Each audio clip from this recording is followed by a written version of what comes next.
Happiness is a choice. Yes, you heard it right. We all have days when we feel really low or simply sad. Sometimes things don't work in our favor. So here I am, sharing tips that can instantly uplift your mood and make you feel happy. So without further ado, let's dive right in. This is Varsha from Life Hacks Pro. Welcome back to my channel. If you haven't subscribed my channel, make sure you do, because I make videos on practical steps to follow on self-growth, self-care, self-love, glam, lifestyle, and a lot more fun stuff. So stay tuned. Let's check out the first step. Energy givers versus energy takers. Now, to always be happy, it is important to understand the concept of energy givers versus energy takers. Meaning, certain people, habits, or activities either fuel or take away your energy. For example, certain people in your life are really mean. They are always critical. They always focus on flaws, or they are simply manipulative. You will notice that when you have interactions with these kind of people, you end up feeling really drained. You feel heavy in your head, or you just feel very overwhelmed. These people are basically energy takers. Now, energy takers come in many shapes and forms. For example, poor health habits like lack of sleep, poor diet, having no activity, overcommitment, taking too much on and not being able to do what you committed for, stressful tasks, obligations that you feel stressed or drained by, negative thinking, focusing on fears, worries, or having self-doubt. All of these are different forms of energy takers. On the other hand, we have energy givers.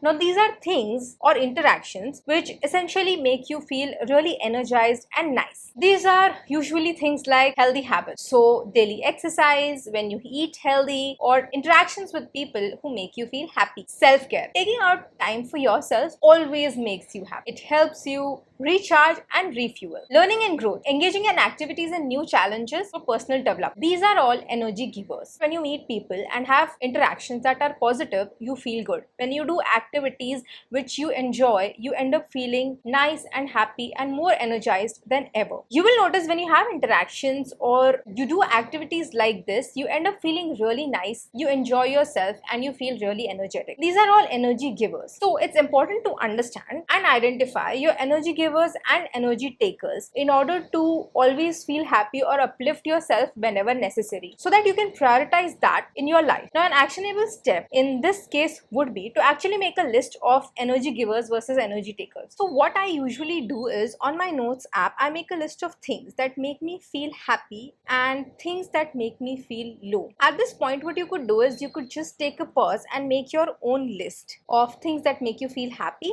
and things that make you feel low. It is important to write down energy takers as well, because when you usually have these kind of experiences, you are so overwhelmed that you don't really know what is draining your energy. Acknowledging them and making a list of it would just help you to recognize that, okay, this is the reason why I am feeling this way, and you could instantly help yourself out of the situation. So listing down just makes you aware. So the next time when you're feeling it, you could actually figure out a solution to get yourself out of it. Now, let me explain this to you a little bit more in detail with an example of two fictional characters, that is Reena and Tina. So let's say Tina maintains a list and she happens to have an interaction with a person who makes her feel really drained and low. Now, the fact that she has made that observation can easily excuse herself from that situation or completely avoid it. Maybe she can find a way to cut it short. Versus Reena, who has no clue what is draining her. She maintains no list. She always wonders what is it that is making her feel so low. She's clearly neglecting herself, and thus repeatedly she finds herself in situations that make her feel sad and are always usually situations which are her energy takers. The second tip is reset your mind. Resetting your mind means taking steps that can make you feel relaxed, like taking breaks to clear mental clutter, to feel refreshed, focused, and recharged. Getting rid of negative mindset that are overwhelming, like I'm not good enough, being scared of changes, and being too hard on yourself for a mistake. Mental well-being not only makes you feel happy, but also makes you feel productive and helps you live a balanced life. So instead of thinking I am not talented, I'm not good enough, think I can improve with practice. So what if I made this mistake?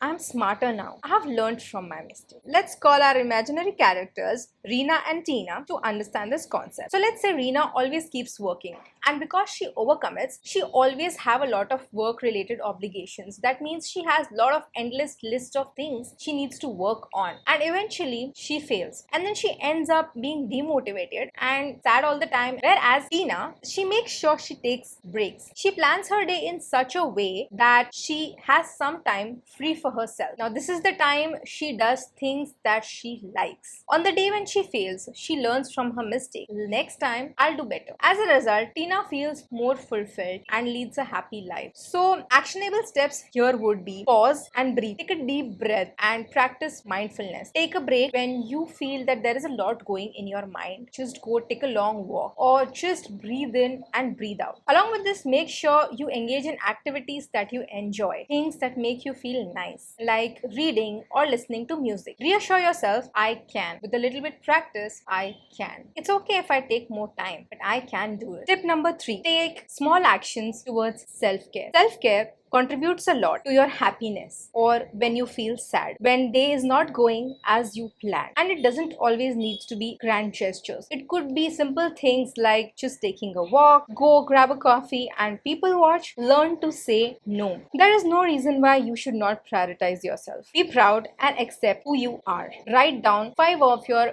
biggest achievements. Pay someone a compliment. Making someone feel happy will also make you feel happy. These small gestures and daily steps makes the biggest difference in the long run. So prioritize self-care and take smaller steps towards self-care. Tip number 4, show up for yourself. Understand there is no life B. Every time something comes up, you have a choice either to take it or leave it. Learn to evaluate what is worth your time. Be aware that you made a choice to improve yourself. The actionable step here would be learning to set boundaries for yourself and for others. Make sure you don't go back to habits that are no longer working in your favor. Learn to say no when needed and prioritize activities that truly make you feel happy, that make you feel satisfied, and be unapologetic about it, or that no doesn't need to be justified or explained for. Remind yourself why you decided to move forward in the first place. As usual, let's guard Reena and Tina. Reena always feels overwhelmed with all that she needs to do. She never has time for herself. She constantly feels a burnout. Her days go in people pleasing. Yeah, you heard it right. Because most of the days she is prioritizing others over herself just so that she can make others feel happy. Then ends up feeling sad herself. Whereas Tina, she lives a happy life and a fulfilled life at that, because she has her priorities straight. She focuses on herself and her dreams first, and she's not afraid of what people are going to think about her. She's not afraid to say no. She has learned to put herself first. She's honestly giving her life a chance to be the life that she always dreamed of, and thus in turn she feels the happiest. Number 5,